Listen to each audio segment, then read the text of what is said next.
don't want that just yet. What we have seen from both of these teams is that they will not be like 9 Pandas. They will not see a lost cause and then just GG out. They will wait until the very last second. Both EG and SMG notorious for that. Afu? That's, yeah, not a good high gun, my friend. In fact, that is a high gun where you're going to run into 4 EG heroes and give a first blood over to Because, who, again, was 21-0 in game 1 versus SMG yesterday. That's been the key difference, right? Mid one is suffering somewhat. He's still getting experience, but this is what you're wanting to prevent happening. Whisper getting all of this farm because we saw how effective he was previously. The fact that they got that hard camp pull is just devastating. Bottom lane, MC should end up going down here with the jump over, and now Arthur as well might be in some danger. They're going to need another round of the spells. It should be up pretty shortly. Blastov gets some distance, but Because with the slow and the missile helps find a double kill. And I don't know, Denog, this is not a person you want to give multiple kills over to start this game. No, well, unfortunately for Whisper, he was just overestimating himself a little bit, going too far forward to make sure he's able to survive. Mid one might be the same sort of thing, though. Oh, they got the snowball anyway. Tries to time the blast off. It's not going to matter. Mid one back over the lane where Januel's coming on over. Mid one's still not dead just yet thanks to the taser. No one's going to make his first rotation. A great use of the ensnare, but they'll miss the blast. You know, the damage is going to be lacking from SMG, and you need to get out and cut your losses because Whisper's already found a double kill. It was actually Panda that ended up TPing in. C-Smile still able to sit most of the time in that mid lane, pick up even more of that farm. Just going for the value avenue this time around, right? You can't afford to fully wait out, just go full on greed straight into the heart of Tarask. Maybe now the Blade Mail just as another value item, and he hasn't had to use that boat just yet. No one is wasting so much time to top and now to bottom, and these Coddle rotations are going to be instantly thwarted. The ward on top of the rift, Evil Geniuses yesterday had their number in game 1, and it's looking like that might be the case again. 2,000 net worth lead with 6 kills. Really what I'm looking for next is, I mean, Mind Control is the most farmed on the team, which is probably not what you've come to expect considering he has died, he hasn't been able to participate in a kill. Say that, he just ends up giving the mega kill streak over 5-0. Yeah, oh my God. 5-0 with the first blood being picked up as well by Because. He's going to get one of the fastest battles, so maybe they do go for that sort of play. Because TPs are starting to come down. Rainbow TPs, in fact, they're going to have to damage. No one has to go the long range, but with the blast, it's not enough damage. Because he's now got the run buff. Mid one's going to have a pretty good angle here for the corner, but the snowball stalls it out momentarily.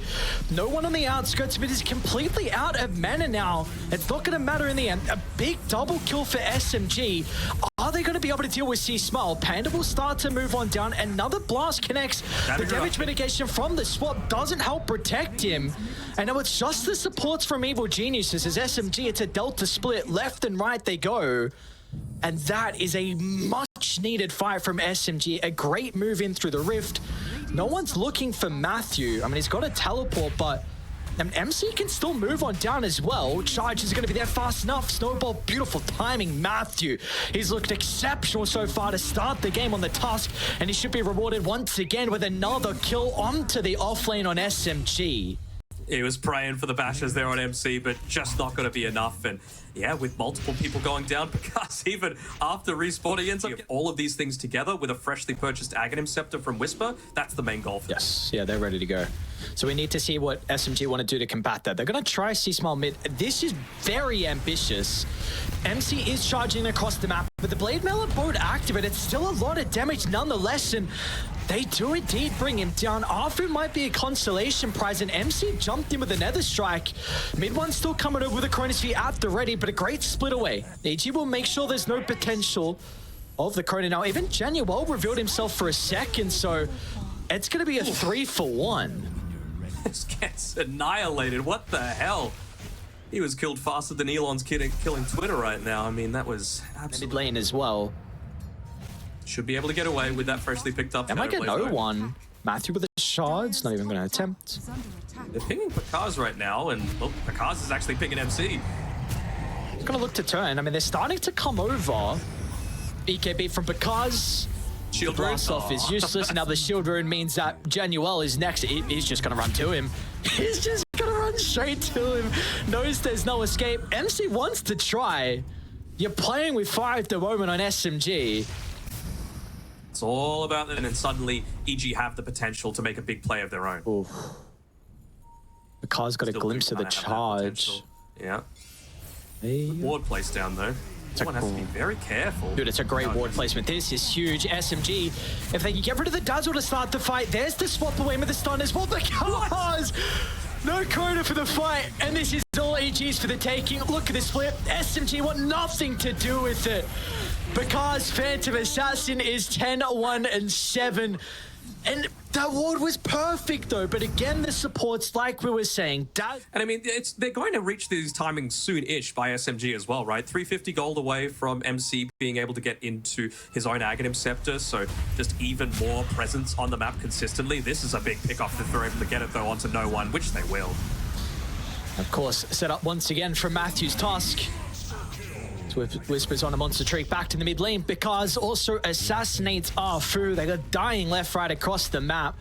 And T2 will follow as well. But what can they do off the back of that swap? Keeps Matthew alive, and now the Grave is going to be there as well. This is not the start that SMG need when you're 18,000 behind.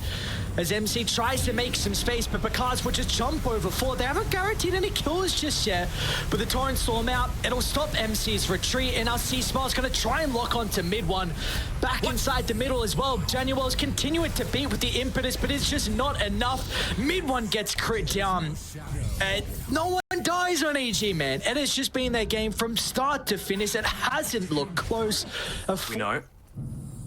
And you would hate for him to be laying a charge into someone that had freshly picked up the Lincoln Sphere, and he doesn't actually have that initiation, and once again it becomes a 5v4. And is in a pretty good position. Up the smoke. Now where's the dazzle? Whisper can always use the Grave to protect him. Actually jumps away. So not in range for the Grave and no buyback as well. It's a 4v5. They're going to back to their high ground where they do have vision to play with. It's a perfect start. How can you find the opening here for mid one? The Torrent's going to protect the Chrono. MC might just get blown up from full to zero. C-Smile's just controlling it perfectly. The Conk is such an issue. Now Bakar sees an opportunity to jump the Faceless Void without the threat of the Chrono. Once again, it is all EG. They barely break a sweat. This Conk hero. What a one it is indeed, and now Roche, unfortunately, still not up just yet. They will be able to get the rewards afterwards. That was way too close. Oh no. You know that C-Smile is there, just backing up the rest of his boys. Oh, look at the jump. Dude, just Xing back, almost be able to get a kill. Maybe they see an opportunity now. Yeah, C-Smile's going to drag him out. Now he's got a buyback at least, but... And I just keep using the X's and keep assassinating some other members.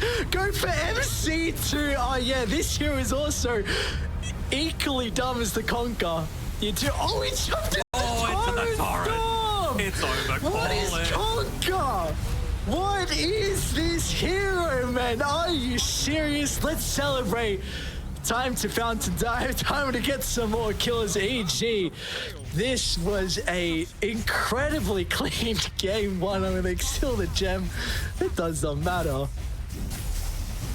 Just that water world just coming through, just completely ruining mid one's life. But I mean, that BKB still has 8 seconds on it, man. They just haven't been able to find these sort of situations where no one has any level of effectiveness. And it really does all come down to the Kunkka, doesn't it? Like, he's the one that stopped a lot of the push happening just through the Tidebringer. The minimal push that they had. He's the one that sets up a lot of the fights. He's the one that provides the majority of this teamfight collective. And I'm not even sure if they've lost a single time when they